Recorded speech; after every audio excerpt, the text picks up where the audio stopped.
Hey, yo, welcome to another episode of To Be Frank with Frank Castillo. Hello, my name is Frank Castillo. We got Josh in the booth again. What's up, Josh? How you doing? You been having fun?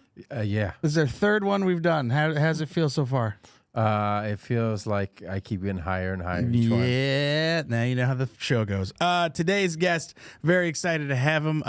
Very funny. I've seen him, met him in Austin. Very cool dude, guys. Nice round of applause for Uncle Lazer. How you living, Frank? That's our live audience. Fucking great, man. We were talking a little bit before the show started. We both did Bottom in the Barrel last night. Yeah. How much fun is that fucking show? Great show, dude. I mean, well, the first one, dude, that have motherfuckers drawing pictures instead of writing out phrases, and I'm just like, boy, they'll let anybody in here, huh? They'll just let anybody come in this motherfucker.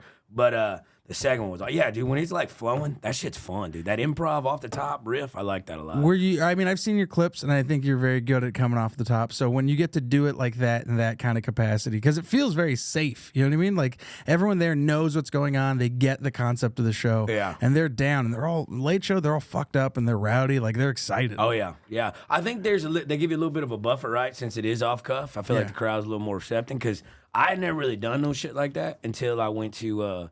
I did the Sunshine Comedy Festival in Florida, and Jeremiah Watkins, he asked me stand to up on the spot. Stand up on the spot, and I was like, I wasn't even supposed to be on the show. Then he asked me, and I was like, yeah, fuck it, I'll do it. And then I was in that flow state, like 3 or 4 beers, like when you shoot pool real good and you get too drunk, you can't. And I was like, fuck it, and just bing, bing, bow, bow. I was like, oh shit, this is just like fucking with your homies in the garage. You know what I'm saying? I was like, this is easy, or not easy, but like this is fluid. You know what I'm saying? So, are you good at pool? I'm phenomenal. Are you phenomenal? Sometimes I will make more money shooting pool with fans after the show than I will at the show. I have fans like $500 a game, just bop, bop, bop. I believe my dad was a pool shark. He was my dad's a big bar fly, so like whenever we go to bars, he was always playing pool. He would always he'd win. Very good pool player. One of my favorite stories of him is he went and visited my uncle in Los Angeles, and they went and played at their like local fucking watering hole, and he was just beating all the best players that just happened to be there playing that night, all the regulars, and then the bartender was like looking at my dad. And the bartender goes, he's not that good. And my dad's just like, all right, well, fucking put your money up. And the guy goes, what? And he goes, put your money up. And he goes like, nah, it's not like that. And he's like, no. He's like, I just ran through like 5 people. Yeah. If you think you're good, then let's play. And then he goes, no. And he goes, all right, then shut the fuck up, cupcake. And it was funny because the guy just happened to be holding a tray of cupcakes. That's hilarious. So I don't know if it was someone's birthday or what, but the guy just had a tray of cupcakes. And he was like, my dad's like, yeah, shut the fuck up, cupcake. And it almost turned into a full-on brawl. Oh, yeah, I bet. And like my aunt and my uncle were like, dude, we come here every weekend. You can't fucking you gotta be chill. Take everybody's money and beat up the bartenders. But dude. it was just so funny because it got so under his skin. But there's something about like some funny, small, quick, you know what I mean? My dad was always like quick. Yeah.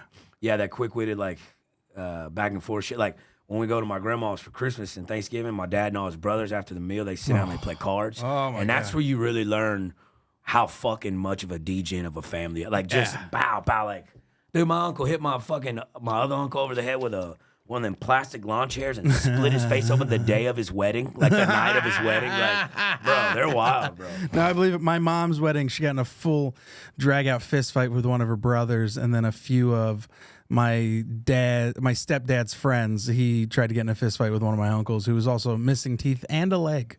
Oh, shit, a pirate. Yeah. So it was just... It was crazy because my dad got married about a month and a half ago, 2 months ago, and... he's like, yo, get here at 1 so we can run through the shit, and then the reception's at 2, and the ceremony's at 2, the reception's at 3. So I was like, all right, we get there. Well, they got open bar instantly. So, I'm thinking it's going to be wild just in general. You know what I'm saying? Because I'm growing up, American Legion Hall, Casey Hall. Second American Legion drop we've got in this podcast. Oh, yeah? I grew up in American Legion. My grandma and my grandpa, both American Legion members. San Jose, East Side San Jose. Hell yeah, dog. Yeah, so we get there, and I'm thinking, all right, it's going to get a little rowdy. But then we just start drinking, and then we was actually everyone's old now, so it was kind of tame. I mean, they still brought in a dice table when we shot dice, but I mean, no one fought. It was crazy. It's weirder how as everyone gets older, things definitely change. Because my family was definitely the family where someone's getting in a fight at the family gatherings, and then one wedding we went to, we were the family that didn't get in a fight, and we all looked at each other and was like, look how we've grown. We're all very proud. We're so proud of each other. Hell yeah. That's so. Where'd you grow up? A little small village about hour and a half southwest of Houston. Yeah, a little town called Beasley. Okay, so you've only been in like grew and lived up in Texas. Yeah. Well, I mean, I worked in the oilfield for a long time, so I traveled. How doing long? that. How old were you when you were doing that? I was almost 20, 19. 20. Absolutely the best physical shape of your life. Yeah, I was in good shape back then. Oh, hell yeah, dude. yeah. And then like worked the rigs, and then started becoming directional. So I was more like specialist, you know, and so you're inside a lot more on computers doing shit, right? So then I got fat as fuck. Yeah, that sucked. But when you were doing like, are there like groupies for like oil rig workers? Oh yeah. What are they called? Is there like a Rig certain... nickels? Rig nickels. And the reason they're called that is because, like, you know, on a scale of 1 to 10, they're, you know, a 5, but a rig nickel 5 is like a 280-pound deep freeze that can roll pipe better than you. You know what I'm saying? So, but when you've been out on hitch for 40 some odd days, you know. So what's it like being on hitch for that long? Like, is it you're just out in the middle of nowhere, sleeping in like a tent, or like what? Because like I was onshore, so I wasn't like out in the Gulf or anything. I was like, oh, I didn't even think of that. That's gotta suck. Yeah, they got a lot more facility shit because they're out. They got like badass gyms and like, I mean, you can't party and see women and shit, but they have like personal chefs and all kinds of shit. So like, we lived in a fucking trailer house. Like, I lived in a trailer house. When you start out like roughnecking, you're in like a cubby hole with like 8 other dudes on bunk beds, right? A crew trailer. And that kind of sucks. But when you like get up, you can hear everyone jerking off. Dude, you hear people just jerking off and talking to their wife. It's fucking weird. But like, it's your home, you know, you learn to bond each other and shit. Like, it's like a group. It's like a band of brothers. Yeah. Tell Susan I said hi. Yeah, you want to get your towel, man. You good? You know what I'm saying? So, but fucking like, when I got to the trailer, like, but like, dude, you'll like, when you start specialty drilling, like dude, there was a time I was on a job for 97 days straight. And then I went home for 10 and worked another 117 the next go round. And just like 8 hours straight, or is it like 12 hours? 12 hours, 2 man. So it's night guy and a day guy. And are you just watching stuff, or are you full on straight like drilling shit? So basically what it is like I was a directional driller for ConocoPhillips. Sorry, this is the first time I've ever met a man before, so it's like really cool to it's cool to like ask questions. Like, contrary to popular belief, when we drill for oil, we don't just drill straight down and then you hit like a pocket of oil. That's not how that works. So like, it's called directional drilling. So you'll drill down to a certain depth, like true vertical depth, which is like 10,000 foot. Like they want this specific pay zone they want to get to, right? So there's layers in the earth, like different shit. When you get to that top part, then for the next like 1,000 to 1,500 foot, you have to bend the pipe and make it lay 90 degrees, and you have to drill for 2 miles in a 10-foot zone. And I would steer this motherfucker. So like, it's called building a curve. It's a basic trig. Like, so basically, these motors, these mud motors that they pump fluid down hole, and it spins a bearing section inside this motor. That bearing section spins the back end of that drill bit, which cuts the shit up, right? So with compression, hydrostatic pressure, well, when you drill that hole, like they make the motors where they're bent like anywhere from 1 to 3 degrees, right? And you take this tool called an MWD tool, and that like it high sides to the motor. So meaning when I'm pointed north, I'm going north. When I'm west, I'm west side, and it locks in. So every like it takes like a little binary pulsing system, and it sends up and it decodes it up top, and it tells me where I'm pointed in the earth. But different rock drills different. So you ever like drill with a hand drill on something, and then like it fucking kicks back on you? It's called reactive torque. So like when you apply pressure, that bit wants to go the other way. So I would physically, or like I would like on the control stick, I would time my torque so that the pipe would spin to hold against that reactive torque. And that's how I'd have to fucking maneuver. But it's hard because the deeper you get, the longer it takes to get down there, and the different rock you get into. You be fucking cruising in shell, and all of a sudden you hit like a limestone cap or something, bop, it fucking slam you the other way. So yeah, it's cool. Dog. I'm so high right now. That's Holy so fucking shit. cool. And I don't think I've ever told like by that. By the way, this is the smartest you've ever sounded. Dude, yeah, dude. Yeah. No, because, dude, like, everyone's like, holy shit, is Uncle Lazer your fucking geographer? Dude, look, I know you're not geologist? I know you're not supposed to read the fucking Reddit comments and shit, but I do. You know what I'm saying? And dude, the one that pisses me off the most is like, he never even fucking worked in the oilfield, blah, blah. And I'm like, dude, fuck you. Like, I mean, like, everybody thinks his voice is fake and like my whole shit is fake. But I've been like this since I was like 19. No, absolutely. You know what I'm saying? Like, I've been fucking just, you know, throwing dick at bad people, you know, like, and making it stick. So, when you watch Armageddon, was that like, you're like, I could be a hero. Like, I could save the world. Here's the thing. It's the same thing. Like, When I first saw him again when I was a kid, I was like, this is fucking amazing, right? But my God, really? But I wasn't like, oh, I want to go drill in a crater. Yeah, yeah. But dude, after like I got in the oil field and I learned about all like drilling standard practices and shit, when I watched it again, when I was like, had been in the oil, I was like, no, that would never fucking work. That's not how. Let's draw straws to see who stays at the end. Like, fuck you, Bruce Willis. You know what I'm saying? Like, what are we talking about? Yeah. So fuck that. Yeah, I was like, that's fake as shit. Oh my God. That's so fucking funny. Yeah. Man, that's so fucking interesting. Because I always like to know about like people's jobs before they got into this. You know what I mean? And that's like a real fucking That's like a real like. I feels like people die in that job. Oh yeah, it happens. I watched. There was a boy that died on my location. Holy shit. Yeah, man, shit just happens. Get you like electrocuted or like a line will snap. I watched a fucking big ass winch line cable snap and it caught a boy on like the side of his knee and like ripped his knee off. Oh, fuck. Yeah, I've seen some gnarly shit, but damn, for the most part, it's not as dangerous. As Good long pay as you though? just, oh god damn, dude. I mean, not to flex my wiener or anything, but when I quit my job to like do this shit full time, I was making like right at like $400,000 a year. Jesus. Yeah. So Yeah. what? I mean, I just don't know. I apologize, but I don't know the full history of when you popped and everything. But what was like the first thing that you're like, oh, okay, I guess I should probably quit? So back in when I was working over, I didn't know what Kill Tony was. I had a fucking private Facebook and a Snapchat. And this boy, hell yeah, dude. This boy, 14-year-old girls and cheating husbands have Snapchat. And I'm both of them. You know what I'm saying? So, but no, fucking, I make videos on Snapchat or whatever and shit like that. And my buddy who I used to play baseball with when I was growing up, he still lives in my hometown. He was like, yo, send me these videos that you make on Snapchat. I'm going to put it up on TikTok. I'm going to make you a TikTok. And I was like, all right, whatever. And so I remember I got done running. I got off work and I was jogging. And then I like stopped and I made this video. I was like, when Miley Cyrus said everybody in line for the bathroom trying to do lines in the bathroom, I was like, I felt that because I do drugs. I said, I'm trying to quit, but we'll see. It's summer and it's early. You know what I'm saying? I just went on this little little bullshit, right? And I remember thinking, I was like, damn, this is funny, you know? And I sent it to him, and I went to bed, and I got up at 6 in the morning for work, and he's like, yo, look at this. And it had 8 million views, and I had like 50,000 followers like that. That's crazy. And like I was like, all right. Well, then, you know Bobby Flacco and Nether out there? Yeah. All right. So I was dating this fucking witch, okay? Okay?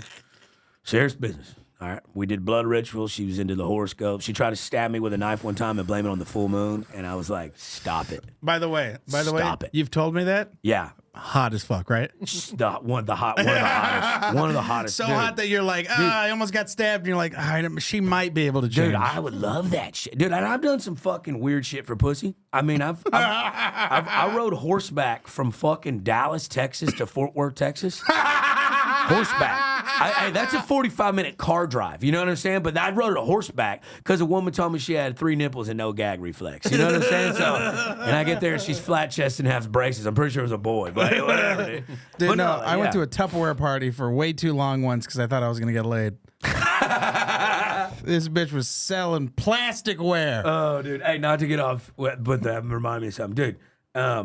The Tupperware parties, my mama and them used to have them back in the day, and they'd be like Tupperware and like sex object parties, right? Yeah, yeah. But you remember, you're old enough to remember, so remember Lorena Bobbitt? Yeah, she cut off off her husband. old boy's wiener, like he put it back on and he made a porno again. Yeah, he's a porn star. Yeah, it's crazy.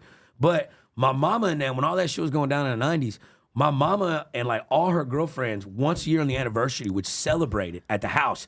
And the lady that lived across the street from us, she was a fucking baker. Like she owned her own bakery. Like a little small, like hometown, small town shit. But she was like good.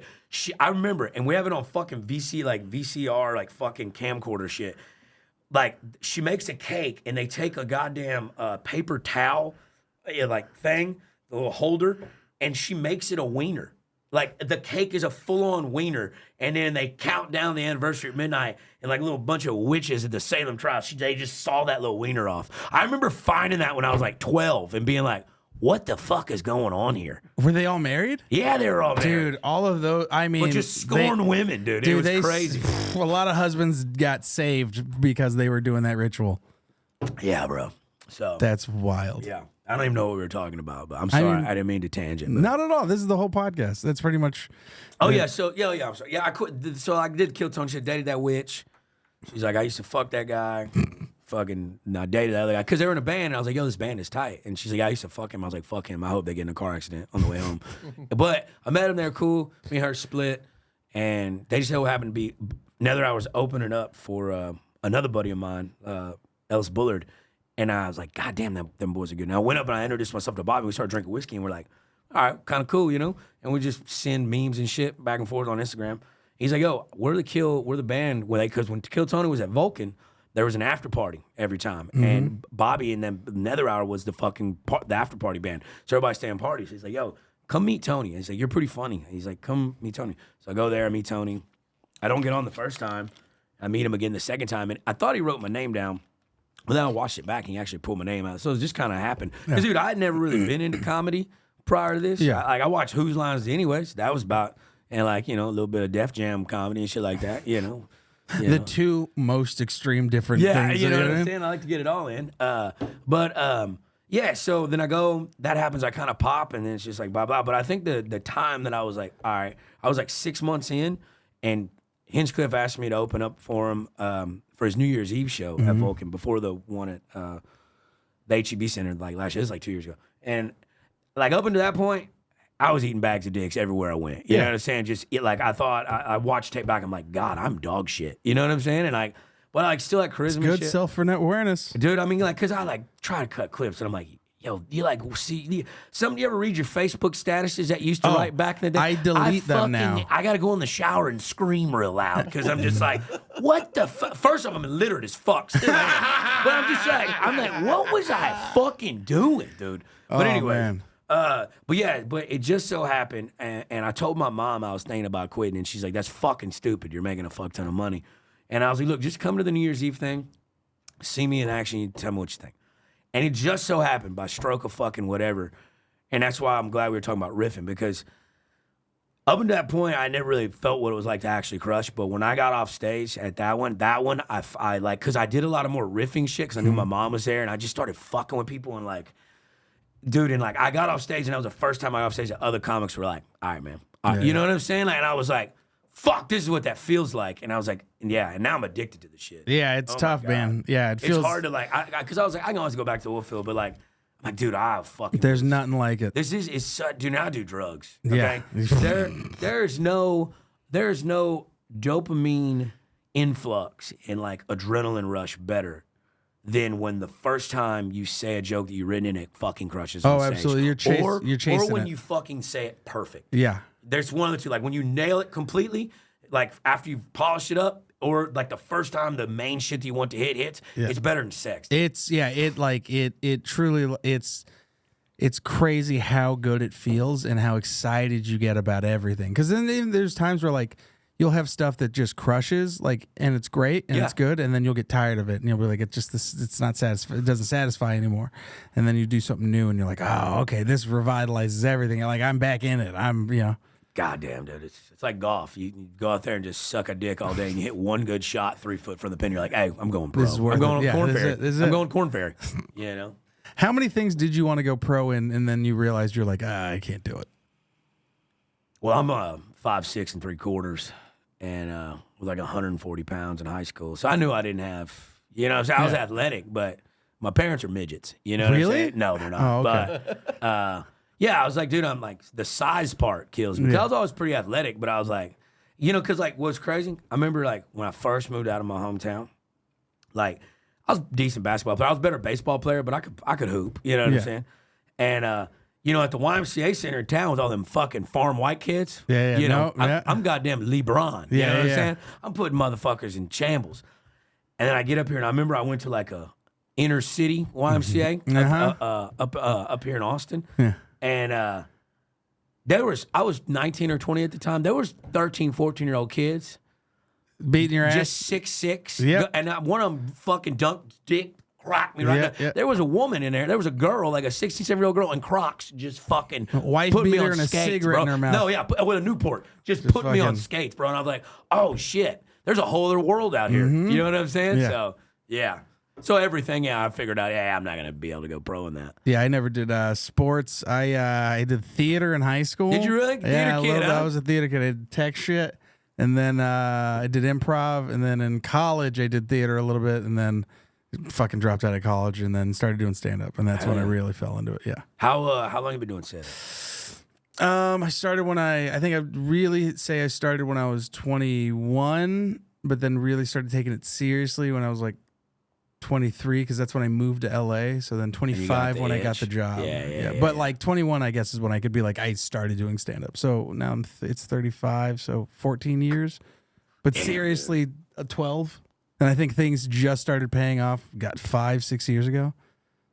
It's crazy. Because, dude, I'm going to be honest, like my little kind of blow up thing was way different than anybody. Okay. Yeah. And I'm like, hell yeah, cool. But at the same time, dude, I had some shows in Chicago, and for like St. Patty's Day, I had a private gig and shit like that. But then when I was up there, I was going to stay because I forget what the fuck was going on. But I stayed, and one of my homegirls, she's a comic, she was like, yo, let's go hit mics. Yeah. Let's go hit mics. So we had 7 different mics, and they're all in the span like 15, 20 minutes apart from each other. Where like Austin, you can walk, bow.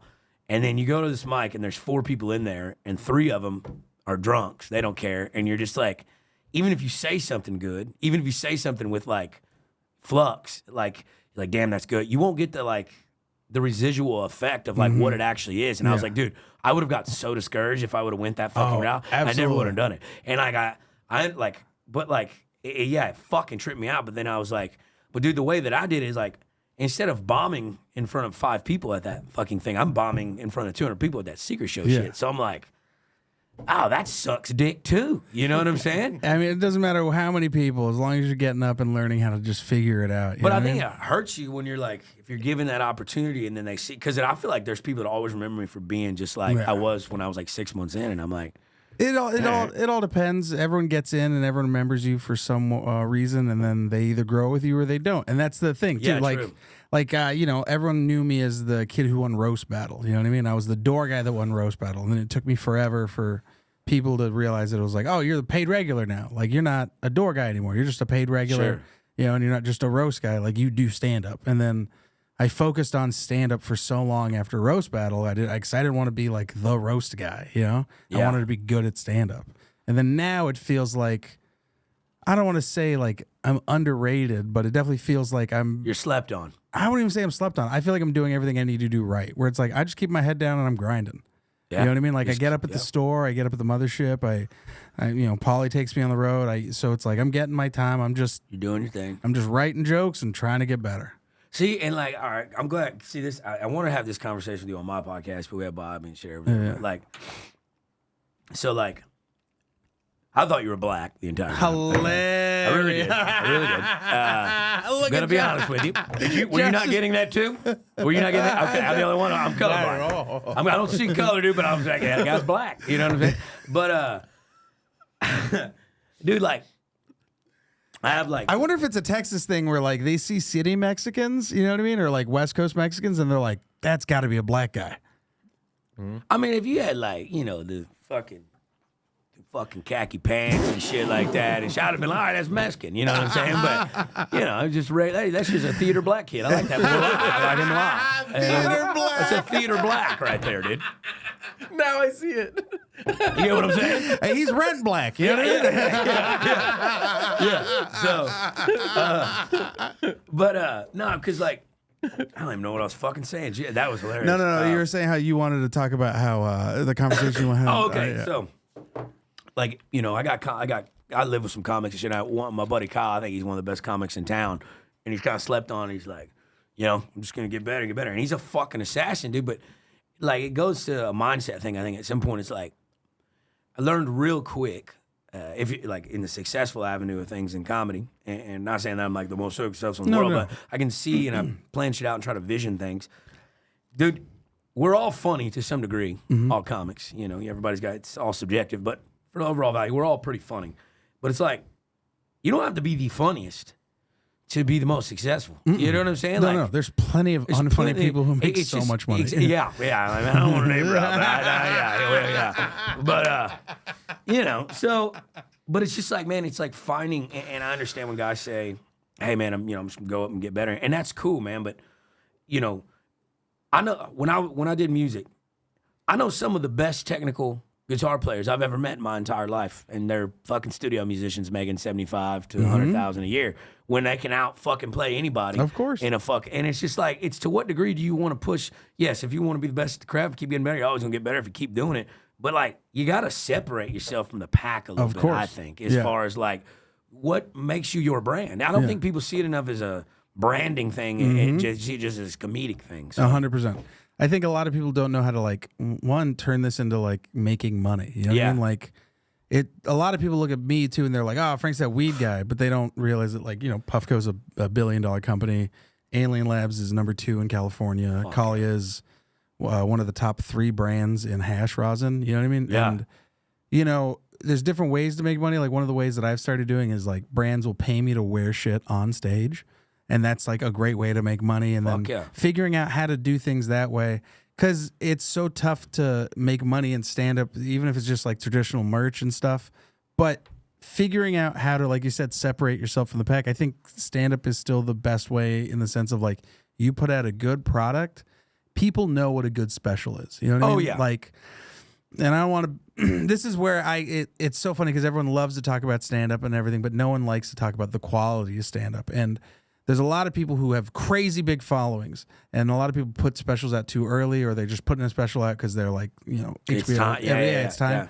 And you look at what it is, and you're like, all right, are we proud of this? Is this just something we're putting out just so we can put out, or is this something you've really worked on and now is because everything you put out is going to be, it's like you're keeping track of your progress, in a sense. And I'm everyone's always like bugging, like my manager's always bugging me, like you can put some out, and it's like I still know I'm not good enough.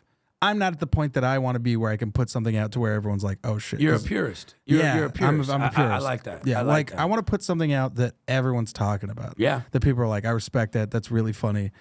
Blah blah blah blah. Like, for my entire life, my daddy taught me like, look, just get me to the fucking door. I'll figure out how to open. 100%. You know what I'm saying? Like curiosity didn't kill the cat. Hesitation did. You know what I'm saying?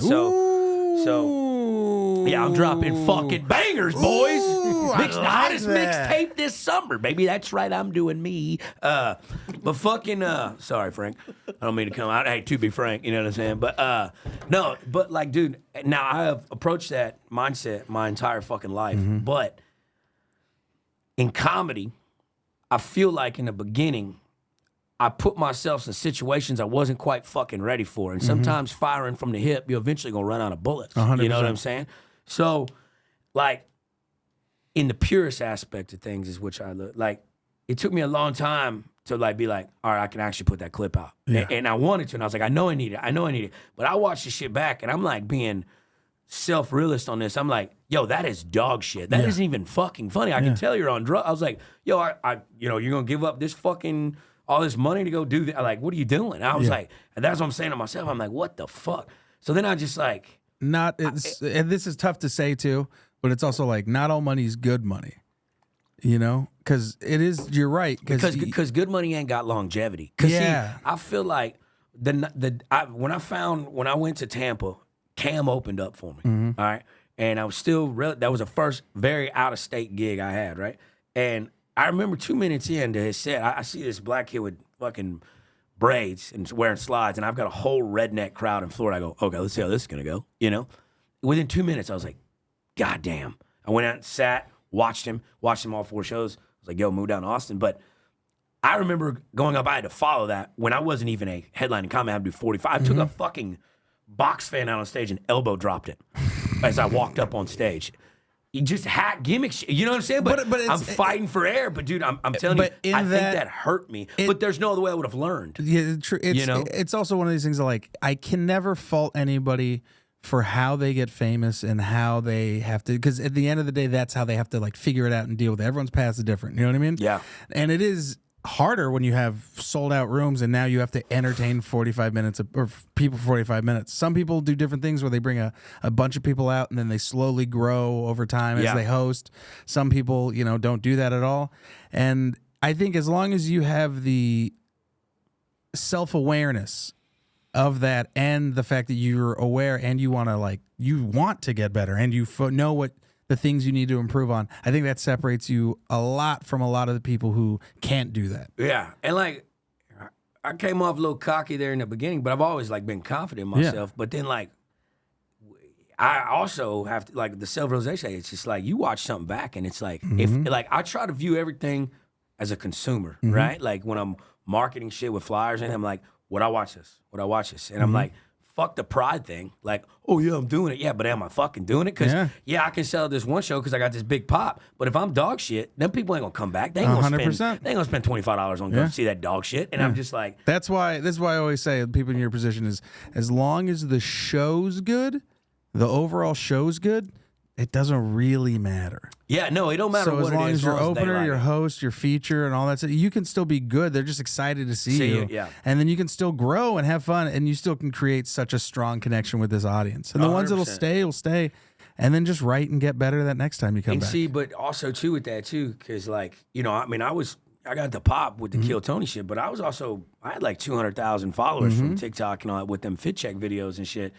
And I know a lot of people, it's half and half, come out for Kill Tony or come out for that or whatever. And I was in Louisville the other night. I had some boys from Oklahoma, or Alabama come up that feature for me and shit like they're good people. And my feature was like, yo, why don't you start off like kind of doing your fit check thing for the opening, like 3-4 minutes, the monologue type shit, get in, get everybody riled, and then kind of go into your story shit and start telling your jokes. And for longest, we only get 10-minute, 15-minute spots out here. So I'm like, I need to work on my fucking jokes.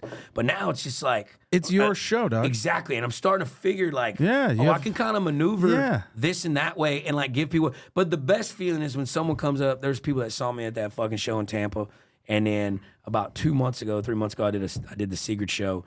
And the guy walked to me and goes, dude, we saw you in Tampa when Cam, like, and he was like, dude, you're on a fucking, he's like, that's night and day difference. And I'm like, that shit feels, because then I'm like, all right. You won't notice it because you're I'll in it notice all the it, but time. not to the degree of it. But I'm just like, get better, get better, get better, get better. You know, and now everything I look at, I make that funny. I can make that fun. And I write it down in my little notebook, and then I'll go back and revisit it. Like, yeah, dude, it's like addicting, bro. Yeah. It's fucking addicting. Yeah, it's. I talk about it with my wife all the time, where it's like, I'm glad I have her, because if I didn't, I would be a crazy person. Like, I would be sleeping on some comic's couch here, doing spots every single night. You're getting balanced. Blowing money. I almost said blowing dudes. blowing dudes. To be frank.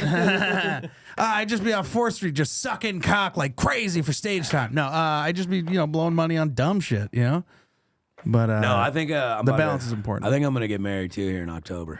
Oh shit! Oh shit! Yeah, Really? I scared you too. Yeah, I know. I was dude. like, what? Yeah. Stop the presses. Yeah, I met this chick, and yeah, I think we're gonna do it. She's cool. She's gonna bring that whole balance thing, because I gotta stop running. So I'm gonna die at 46 in a Motel 6 in goddamn fucking Lincoln, Nebraska, on a fucking bathroom. Some husband's floor. gonna pop in, be like, rah. Yeah, bow, dude. You're like, I was just giving her a fit check. Let me tell you, it fit. Hey. All right, so we got some questions. My do it, wife dude. Roke.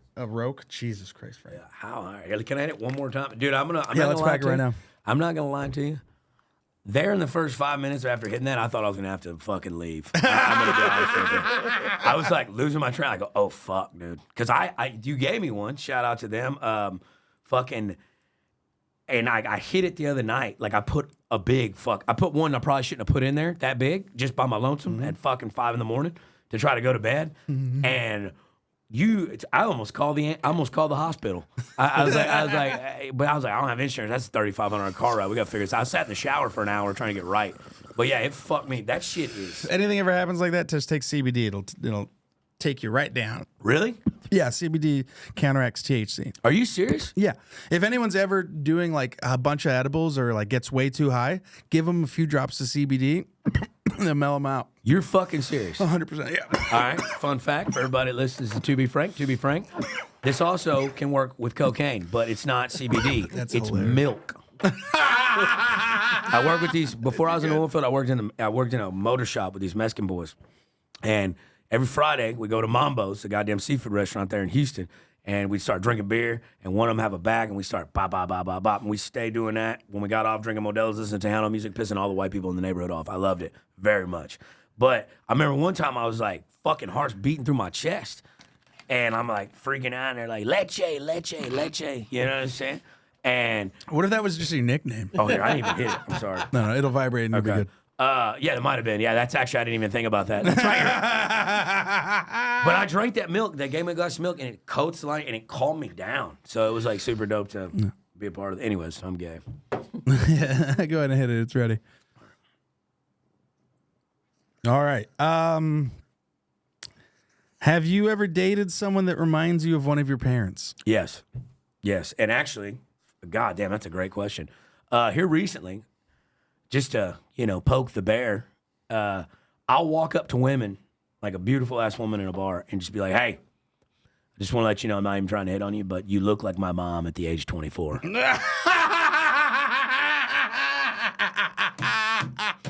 Hey, let me tell you.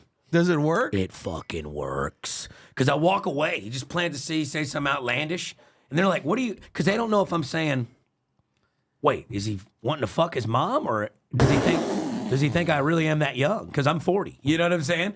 And so it's like I'm playing fucking paralysis with the mind here. Fucking lock him up. Walk away. It's like, yo, is he thinking I'm like younger than I am, or does he want to fuck his mom? It's like when you flip a shark over and it paralyzes underwater. You know what I'm saying? Yeah, dude. It fucks him up. But yeah, it's been working. So yes, I love my mom very much. Hell yeah. That's so fucking funny, dude. That shit. Oh my God, that fucking cracks me up. All right. What are some things you love that or what are some things you love but are embarrassed about how much you love them? Ooh, damn, that's a good one. I have to think about that. Oh man, I don't think anybody. Boy, you hit some. I can't believe I thought you were black. That's crazy of me. It's very philosophical. Wait, say it one more time. One more time. What's something that you really love that you are embarrassed about how much you love it? Yeah, see, it's the 5 minutes after I hit it where I'm just kind of paralyzed. Dude, I don't really, everything I kind of love, I don't really am embarrassed about. You don't like collect Pokemon cards? Yeah, but I love that. And I tell everybody, like, if I'm going to do something, I'm not going to fucking half-ass it. You know what I'm saying? I don't give a fuck. I mean, like, I walk into a room, I'm like, hell yeah, this room got better. You know, like I'm not really embarrassed as shit. Look at my hair. I've told my mom this morning or yesterday, I was like, yo, hey, I need to get a haircut. She's like, all right, come over here. And she's doing Xanax again because I was like, yo, made me look like Patrick Swayze from Dirty Dancing. I look like fucking Rosie O'Donnell right now. You know what I'm saying? Drove my fucking Subaru here, dude. Oh my God. All right. What's the messiest breakup you've ever had? That witch. Really? Yeah, that witch. Yeah. The last time I ever seen her. Riding away on a broom? Yeah. Dude, we was laying in bed and we ordered Saps, the Thai food restaurant. Get this shit called Kia Soy. It's fucking bomb. I'm fucking that name up. It's bomb. And got it. It's hot. We're in bed. And she says something smart. And I hadn't seen her up until this point for probably about 4 or 5 months. Like we had taken we had a good day, a good weekend, and then this is a Sunday night. And she said some off-kilter shit, and I popped off something smart. Like, yeah, that's why. I don't even remember what. It was something like, it dug deep. Yeah. She took that whole bowl of pasta and threw it at me while I'm butt-ass naked in bed. I'm talking scalding-ass hot pasta. And I fucking moved. It got all over my bed, and I got an $18,000 mattress that's made of the memory foam that's into the moon, and fucking hit the back end of my fucking wall.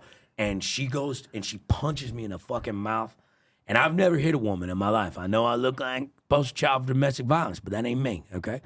But that's the closest I've ever got to hitting a woman. Like I had to push her off me because she was hitting me, and we're like any shit, and I'm just like, get the fuck. And like I have this little Sasquatch statue, this little wooden statue. It's about yay big or whatever. And I picked that motherfucker up and I damn near threw it through her fucking car window as she drove away. And I'm lucky I didn't do that. So, but that was the last time I spoke. Yeah, that's the most toxic. Super, super hot? The hottest. I mean, look at me. Look at me. Hey, look at me. Pussy like a snapping turtle. Pussy like a snapping turtle. Oh my God. My dad was always the same way too, where he was like, he'd always date chicks like that, where like they would like physically destroy shit of his, and he'd just be like, "But you gotta understand, so hot, they're so hot. What do you want me to do? What do you want me to do? And I Not fuck them?" And I have friends that had done that. I had never done that up until my whole life. I'd never been like if someone was stupid, I was like, yeah, I don't fuck with you. You know what I'm saying? Yeah. But I had homies to do it, and I was like, oh, you're a little bitch. But dude, I literally left. I stopped talking to my family. I like stopped talking to my friend. I was just with her, and it was, dude. We were cool one-on-one at her house, but as soon as we went into public, dude.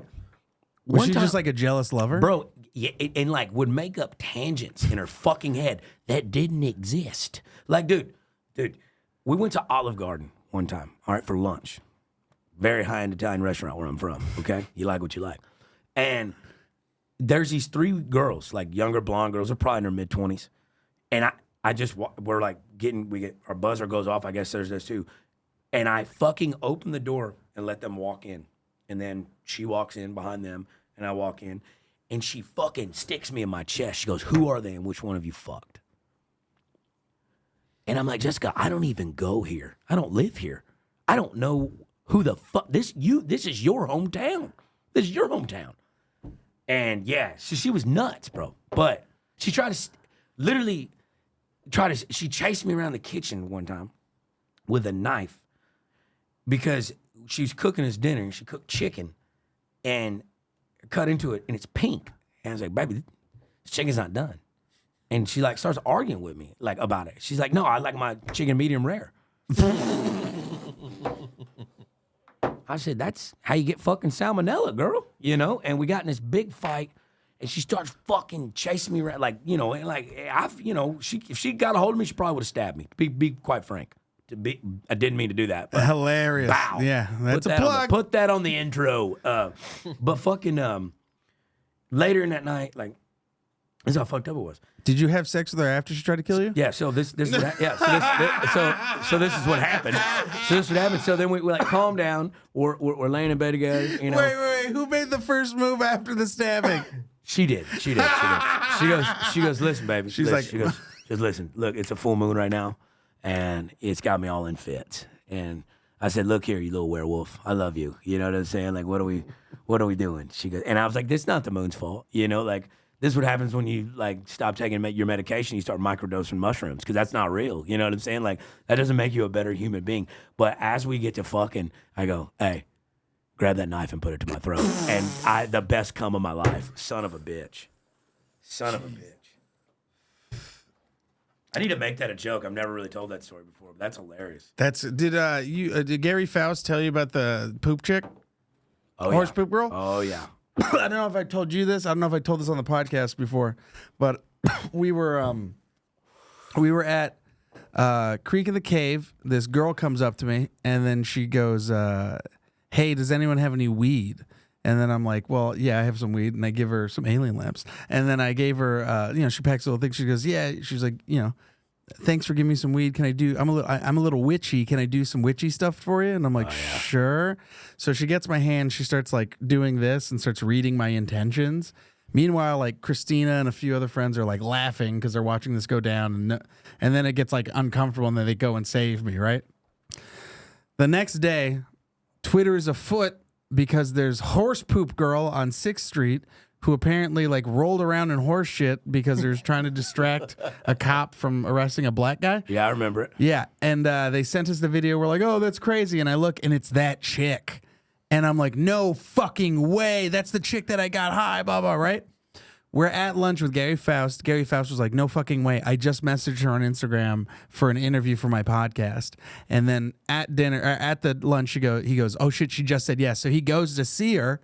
They shoot the thing. Yeah. In the interview, he goes, she tells the story of what happened before. She goes, I got a little high. And he goes, that was actually my friend Frank who gave you that weed. And she goes, oh my God, that's so crazy.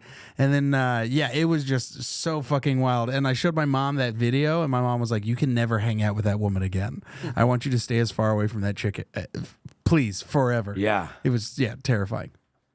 I'm not gonna lie to you. That weed makes me feel like I go eat some shit right now, dude, because I'm fucking stoned right now, bud. Holy shit! I love it, dude. Do you not get high this often? So, like, I was more of a speed guy. Because also you went viral because of the big dab joke that you did. Well, no, I mean, yeah, that's one of them. Shit, I got another clip about doing cocaine that got 7 million views. So, and that was like the first clip I ever put out. Oh, I should probably Yeah. explain. So it's funny that you're talking about dabs. So dabs is like the colloquial term. I wouldn't know. Oh, okay. Yeah. All right. All right. I tried to be smart, and then I ended up just sounding like an idiot. So it's almost like dab is like the term alcohol in a sense that it's like it's a big tree that falls underneath a lot of things, right? Yeah, yeah. So like shatter is just a form of BHO. Wax is like a form of BHO. That's all like solvent based concentrate. So that means like they use something to extract the THC from the plants, right? So this is like hash, where it's solventless, where it's just water, ice, and then pressure. So the best way to describe this is like fresh pressed juice of weed. It's cleaner. It'll get you higher for a good amount of time, not like a crazy high. But if you smoke a bunch of it, then you'll fucking go to sleep. Dude. You're like the Neil deGrasse of fucking weed, dude. This is amazing. What did you say, dude. Neil? Neil deGrasse. Hey, Neil deGrasse? hey, and are we sure that's not the boy from Reading Rainbow? That's not the final form of him? I mean, LeVar Burton, is he not an Neil deGrasse? Oh, my God. What are we talking about here? Oh, my God. That's Hey, so I got to fucking write funny. that down, dude. Yeah, dude, please. There's please, some please other, do. dude, I love this weed. This weed gets me super creative. No, I do feel that way. I fucking love it. But I like, the other night I did get violently high on it, and I was pacing around and I was getting dizzy. But I was like, it's the weed, and I'm like, no, it's because I got 2,000 steps in my fucking kitchen. Like that, yeah, dude. Like you're gonna be dizzy. No, yeah. When the nighttime comes, it does get scary. All right, we'll get on. Do a few more questions. We'll get out of here. What was something you did as a kid/teen that still haunts you today? Say it one more time. What's something that you did as a kid/teen that still haunts you today, like in a cringy way? Oh God. I ain't never told this on. I've never even think I've said this out loud to anybody. But fuck it, let's ride. Puberty's a weird age, right? Puberty's strange. Okay. And, I was trying to put my dick in every electrical socket in the house, you know? I once took a shop vac and sucked all the foreskin off my wiener. And because of that, I can't even wear fucking mesh bathing suits. You know what I'm saying? It's tragic. Puberty's a weird age. But I remember distinctly, and I don't know why I fucking did this or what caused me to do this or whatever, but I was in like 8th grade. I was probably 14 or 15 years old. And I remember there for like a 2-3 week period, I would go to the bathroom after coming back from lunch in my next class or whatever. I'd go to the bathroom and I'd take my pants off and I'd put my wiener on the ground and I'd crawl under the bathroom stalls. And I don't know what possessed me to fucking do that, but I did it for a 21-day period there. You know, what some would call a cycle. Did anyone catch you? That's how I had to stop. I said, hey man, you can't bark here. Who caught you? Some fucking guy walked in and I guess he was like, I don't know if he was janitor or maintenance. And they're like, "What? What are you doing?" And I got like suspended. Not in school suspension. Did he catch you with your dick out? I was crawling on the ground like a fucking slug. Yeah, he did.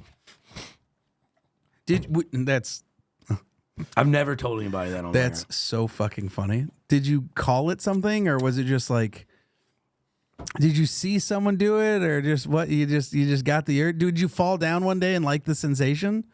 It was nice, like tile. No, I get it. I just by looking at it, like it's cold on the wiener. Yeah, it definitely seems like an intrusive thought that like I don't know why I did it. I really, and obviously I've never told this story before, but I'm sitting here thinking this back, and I'm like, what the fuck was I doing?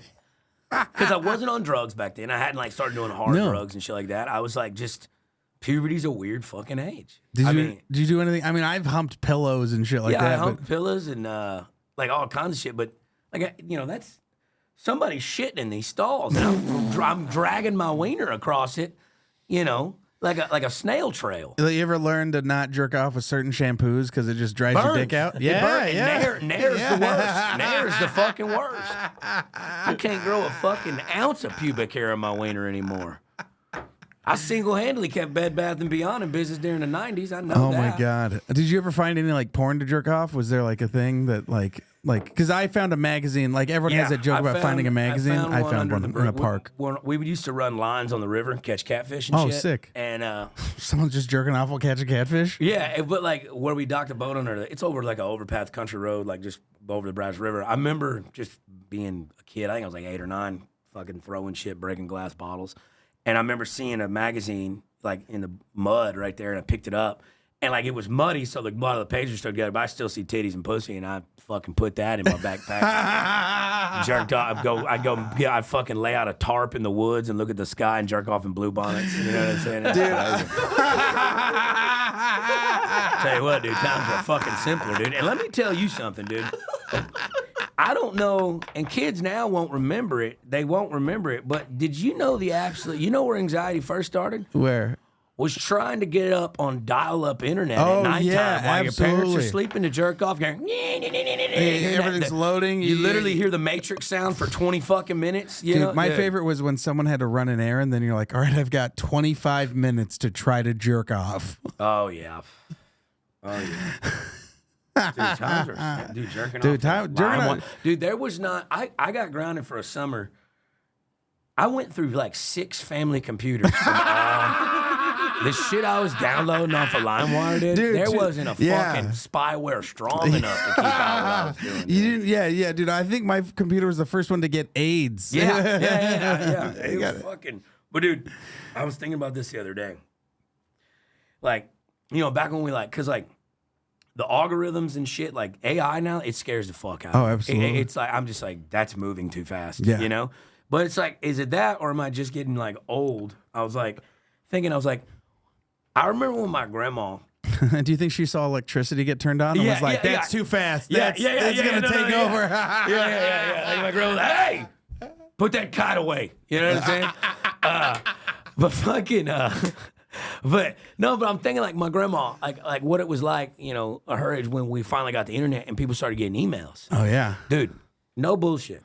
My grandmother, on 4 separate occasions, gave them Nigerian people that email you about having a lost relative in Africa $5,000 to give her $1 million, but they needed $5,000 to wire the money over. She did that on 4 separate fucking occasions. 20 G's? Look at this.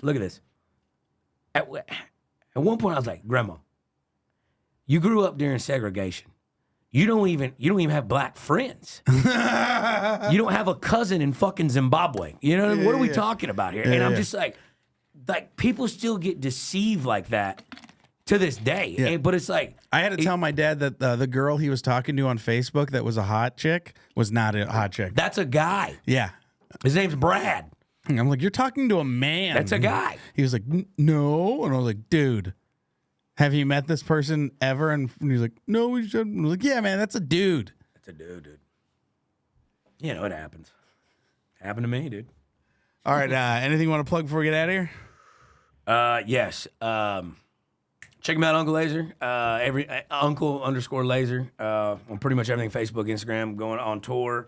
Gonna be touring the rest of the year. And then got my Drunk Uncles podcast on my YouTube channel, and we're gonna be dropping all kinds of cool shit, hog hunting, all bunch of shit coming out. So it's gonna be tight. Just Uncle Lazer, everything. Let me know when you go hog hunting again. I've always we shot wanted. them out of helicopters. Really? I've always wanted to go hunting. It's That's always been my thing. Yeah. And we took a bunch of like half-naked women. It's American. All right, cool. I won't tell my wife that part, but yeah, let's go hog hunting. Cut that. All right. Yeah. Thanks you for so having much, me, buddy. Peace. Ooh, that was perfect.